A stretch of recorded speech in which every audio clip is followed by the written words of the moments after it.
और बताओ कैसे हो सब बढ़िया चल रहा है। चलो आ जाओ हम लोग शुरुआत करते हैं। आज हम लोग वही टॉपिक जिसका हम लोग को कई दिनों से इंतजार था। प्रत्येक चैप्टर में प्रत्येक लेक्चर में सर आप बता के चल जाते हैं लेटरशिप आगे आ जाए। लेटरशिप तुम लोग के इंतजार की घड़ी खत्म हुई, आ जाओ बोर्ड पर। बिना टाइम को पास करते हुए हम लोग लेटरशिप के बारे में जानकारी हासिल करते हैं। ठीक है, तो लेटरशिप क्या होता है उसको समझने के लिए हमको एक डायग्राम की जरूरत पड़ेगी। तो हमने डायग्राम पहले से बना रखा है आपके समय को बचत करने के लिए। ठीक है, क्योंकि ये क्लासेज हमारे मतलब की रिकॉर्डेड क्लास होती है। इसमें क्या होती है कि डाटा खर्च होती है, देखने में भी, बनाने में भी, अपलोड करने में भी आप लोग की डाटा खर्च होती है। तो आप लोग का डाटा कम खर्च हो, ज्यादा पढ़ाई करें, इसके लिए हम लोग क्या करते हैं कि मैटर को पहले से बना कर रखते हैं। नहीं तो यहाँ पर लिखते रहे तो फिर क्या होगा, 10 मिनट लिखने में लग जाएगा, 20 मिनट लिखने में लग जाएगा, ऐसे लेंथ बढ़ता जाएगा वीडियोज का। इसीलिए वीडियोज का लेंथ कम हो और ज्ञान ज्यादा हो, इसीलिए हम लोग क्या करते हैं चीजों को पहले से उतार कर रखते हैं। ठीक है, तो यहाँ पर देखो इसके लिए हमने एक फिगर बना दिया है। चलो फिगर से हम लोग समझेंगे। ठीक है, लेकिन सबसे पहली बात यह है क्या कि लेटरशिप सर होता क्या है। तो लेटरशिप समझने के लिए बेटा सिंपल सा एक डिफिनेशन है ऊपर, उसको पढ़ लेना। अभी मैं पढ़ के बता भी दूंगा, समझ जाना। ये क्या होता है, ये परपेंडिकुलर डिस्टेंस है। किसके बीच में, ये इंसिडेंट रे और इमरजेंट रे के बीच में। किसके बीच में, इंसिडेंट रे और इमरजेंट रे के बीच के परपेंडिकुलर डिस्टेंस को हम लोग इमरजेंट रे बोलते हैं, लेटरशिप बोलते हैं। क्या बोलते हैं, लेटरशिप। The distance between the perpendicular distance between incident ray and emergent ray is called lateral shift। वही देखना यहाँ पर लिखा होगा। तो lateral shift क्या है, where a light rays passes through a glass slab।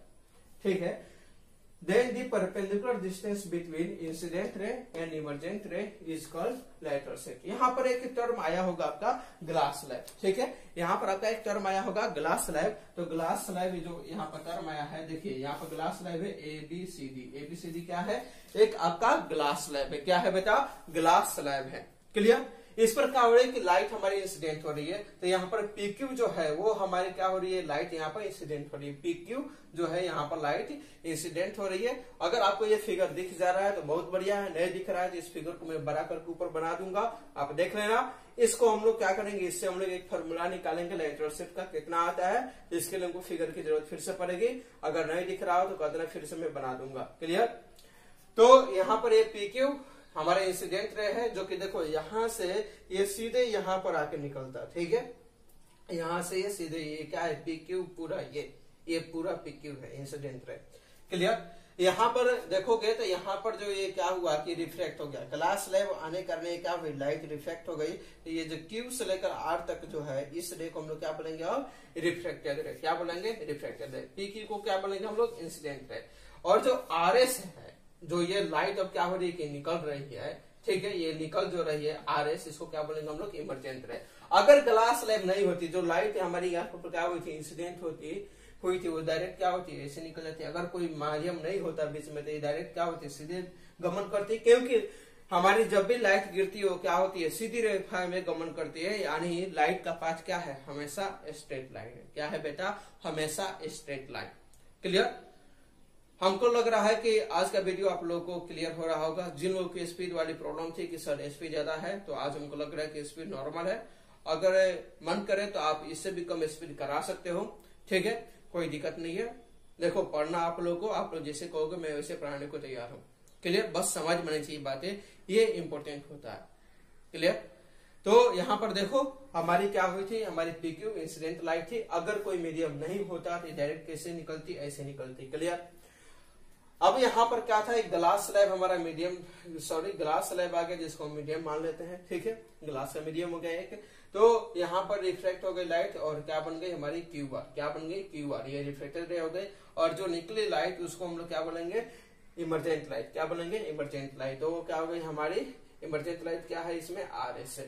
तो यही जो डिस्टेंस है हमारा, ये हमारा इंसिडेंट रे और इमरजेंट रे के बीच के जो परपेंडिकुलर डिस्टेंस, इसको क्या बोलते हैं हम लोग, लेटरल शिफ्ट। क्या बोलते हैं इसको, लेटरल शिफ्ट। ये देखो इसी को हमने क्या बोला है, इसको हम लोग बोला है, हम लोगों ने बोला है लेटरल शिफ्ट। तो हमको लग रहा है कि आपको ये बातें समझ में आ गई होगी। इसको हम लोग क्या बोलते हैं, लेटरल शिफ्ट बोलते हैं। क्या क्लियर है। अगर क्लियर है तो चलिए हम लोग आगे चलते हैं और इसके बारे में चर्चा करते हैं। ठीक है, इसमें एन और एन डैश क्या है तो नॉर्मल है। यहाँ पर भी देखो, यहाँ पर भी एक नॉर्मल छोटा सा बन रहा है, अगर हम लोग चाहे तो ले सकते हैं, नहीं कंसिडर करो तब भी चलेगा।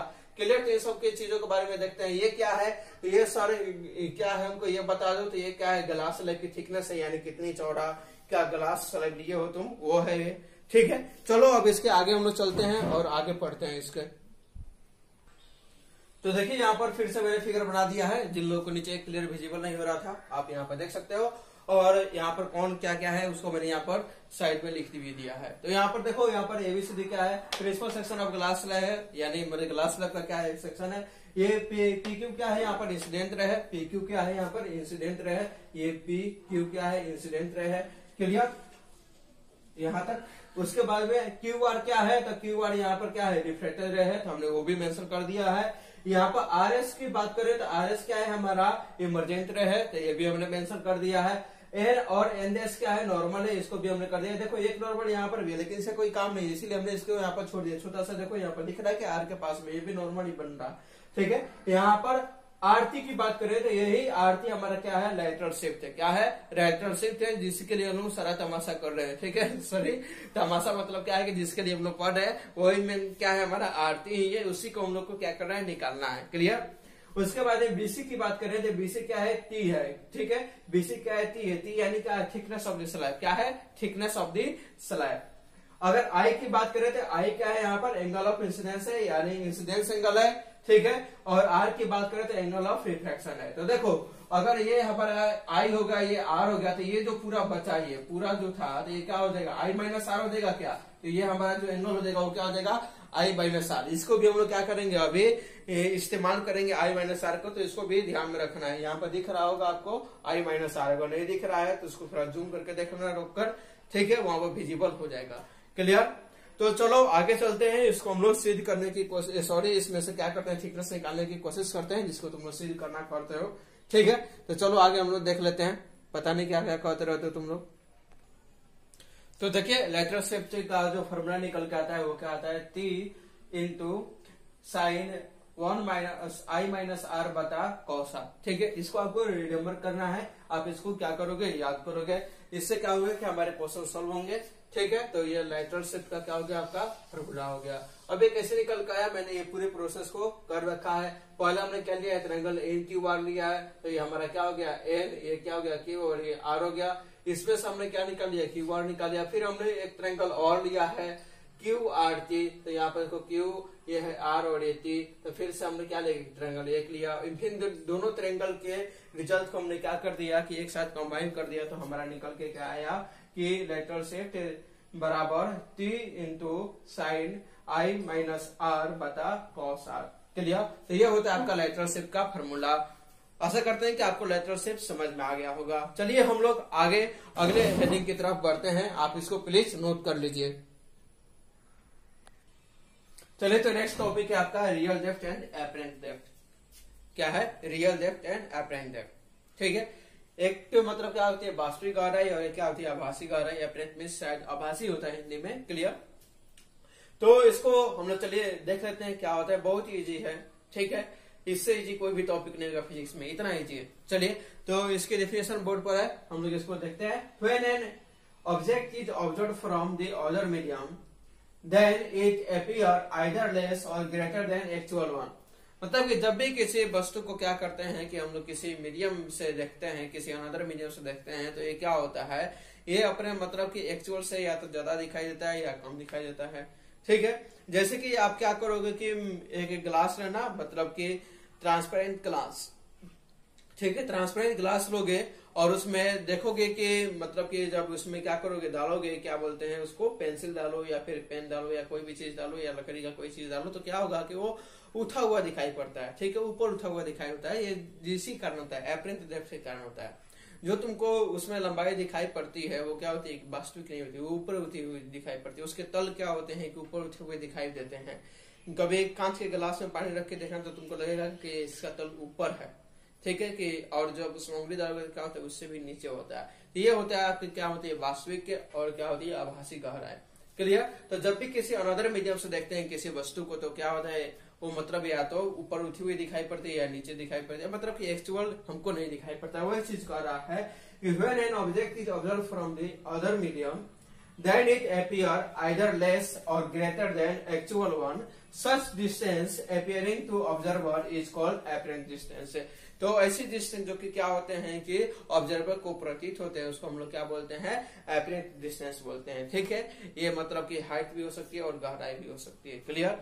उसके बाद में एक नोट लगा हुआ है जिसको हम लोग 4G नोट बोल रहे हैं। ऑब्वियसली हम लोग 4G फिजिक्स क्लासेस के स्टूडेंट हैं, तो हम इसको क्या बोलेंगे, 4G नोट बोलेंगे। वहीं से हमारा 4G शब्द लिया गया है। इसका मतलब आप कहीं और से रिलेट ना करो, 4th जनरेशन सिम वाले, ऐसा नहीं करना है। ठीक है, तो 4G हमारे इंस्टीट्यूट का नाम है, वहां से ये वर्ड को लिया गया है। क्लियर। तो इसमें हम लोग देखते हैं, तो पहला नोट क्या लगा हुआ है कि when an observer view the object from rarer to denser medium. देखो मीडियम दो प्रकार के होते हैं, एक रेयर एक डेंसर। जब इसको हम लोग क्या कर रहे हैं, रेयर से डेंसर की तरफ देख रहे हैं, तो क्या होता है हमारा कि एक्चुअल डिस्टेंस जो होता है वो क्या होता है, ज्यादा होता है, और रेफरेंस डिस्टेंस क्या होता है, कम होता है। क्लियर। जब इसका उल्टा हम लोग देखेंगे, when observer view the object from denser to rarer medium, अब क्या हो गया कि ऑब्जर्वर कहाँ है, डेंसर मीडियम में है, और देख कहाँ रहा है, रेयर मीडियम में। तब क्या होगी कि एपरेंट डेप्थ ज्यादा होगी। क्या होगी, एपरेंट डेप्थ ज्यादा होगी, तो एपरेंट डिस्टेंस क्या होगी, ज्यादा हो गई, और एक्चुअल डिस्टेंस क्या हो गई, कम हो गई। आशा करते हैं कि आप इसको समझ गए होंगे, तो प्लीज इसको उतारिए। देखो एपरेंट डेप्थ को समझने के लिए तुम ऐसा कर सकते हो घर पर। ठीक है, एक कांच का गिलास लेना। देखो ये क्या है कि इसमें मतलब डिजाइन बहुत सारे बने हुए हैं, इतना ज्यादा इसमें डिजाइन बना हुआ है। जैसे कि हमने बताया कि एपरेंट डेप्थ को समझने के लिए जरूरी था। तो इसमें देख रहे हो कि ये हमने गिलास लिया है, इसमें क्या है, वाटर लिया है हमने। देखो वाटर लिया है, ठीक है। और इसमें अगर हम लोग देखें तो इसमें हमने क्या किया, एक पेन को डाला है। आप इसके जगह पेंसिल का इस्तेमाल कर सकते हो। तो यहाँ पर तो आपको शायद क्लियर विजिबल नहीं हो पा रहा होगा, क्योंकि यहाँ पर क्या है कि यहाँ पर बहुत सारे डिजाइन बने हुए हैं, जिससे कारण से वो विजिबल नहीं हो पा। अपने घर पर कर सकते हो ये। ठीक है, इस प्रयोग को करना और देखना, ऊपर से देखना है, नीचे से नहीं देखना। वैसे ऊपर से देखना था। ये जो तुम्हारा ये पेन का जो है, ये क्या होगा कि ये हिस्सा तुमको ऊपर उठा हुआ दिखाई पड़ेगा। क्लियर। तो जो कि क्या होगा, रियल नहीं होगा, वो एपरेंट दिखाई पड़ता है, क्योंकि आप दूसरे मीडियम से देख रहे हो, किसी अन्य मीडियम में देख रहे हो। ठीक है, एक मीडियम से दूसरे मीडियम में देख रहे हो। एक हमारा क्या है, वाटर भी है, हमारा एक वाटर ग्लास का एक अलग मीडियम हो गया। और हम लोग कहाँ से देख रहे हैं, एयर से देख रहे हैं। ठीक है, तो वहां पर क्या होती है, ये चीजें एपरेंट कुछ दिखाई पड़ती है। तो ऐसा आप घर पर करके देख सकते हो। क्लियर। चलो आगे चलते हैं, आगे पढ़ते हैं। चलिए आगे कुछ समय मतलब कि थियोरेटिकल टॉपिक्स है, उसको देख लीजिए। क्या है कि मतलब कौन कौन से फिनोमेना क्या होते हैं कि रिलेटेड होती है हमारी क्या रिफ्लेक्शन ऑफ लाइट से। तो कौन कौन से फिनोमेना रिलेटेड होती है आप बोर्ड पर भी देख सकते हो। ठीक है, यहाँ पर पहले से लिखा हुआ है। पहला क्या है, ट्विंकलिंग ऑफ लाइट, यानी तारों का टिमटिमाना। ठीक है। दूसरा क्या है, बेंडिंग ऑफ ऑब्जेक्ट। जब भी किसी मतलब कि ऑब्जेक्ट को पानी में डालते हो, अभी जैसे कि मैंने दिखाया, तो क्या होता है कि बेंड हुआ नजर आता है, यानी ऊपर उठा हुआ नजर आता है। ठीक है। उसके बाद sun appears oval shape at the morning and evening. क्या होता है, सन का एपियर ओवल शेप में एपियर होना मॉर्निंग और इवनिंग के समय में। फोर्थ नंबर क्या है, time difference during sunrise and sunset. तो चौथा क्या है, सनराइज और सनसेट के बीच का मतलब कि समय अंतराल। तो ये मतलब कि 4 पॉइंट है, आप इसको लिख लो। क्लियर। चलिए तो हम लोग आज के वीडियो में यही रखते हैं। ठीक है, अगला वीडियो क्रिटिकल एंगल और TIR से रिलेटेड होगा। ठीक है, तो अगले वीडियो में आप जरूर देखना, उसको मिस मत करना। अगर आप उसमें मिस कर जाते हो तो फिर समझना कि ऑप्टिक्स का एक बहुत ही इंटरेस्टिंग चीज आप छोड़ दोगे। ठीक है, हम इसी टॉपिक में बताएंगे, TIR में ही बताएंगे कि क्या मृगमरीचिका होता है, क्या होता है कि आप रेगिस्तान में जब देखते हो कि वहां पर पानी और पानी नहीं होता है, ऐसा क्यों होता है। फिर जो आप वहां पर पता चलेगा आपको इसके बारे में, जैसे कि क्या होता है कि इंडोस्कोपी क्या होता है, इंडोस्कोपी कैसे होती है, तो उसको भी मैं बताऊंगा। फिर उसके बाद में आप एक चीज और जानोगे वहां पर, जैसे कि डायमंड कैसे चमकता है, डायमंड के चमकने के पीछे का राज क्या है। हम लोग इन सारी चीजों का हम लोग उसमें अध्ययन करेंगे। तो ये नेक्स्ट टॉपिक बहुत ही इंपॉर्टेंट होगा, क्रिटिकल एंगल और TIR के लिए होगा। तो आप लोग बने रहिए। और चलिए आज के लिए इतना ही, घर पर रहिए और सावधान रहिए। धन्यवाद।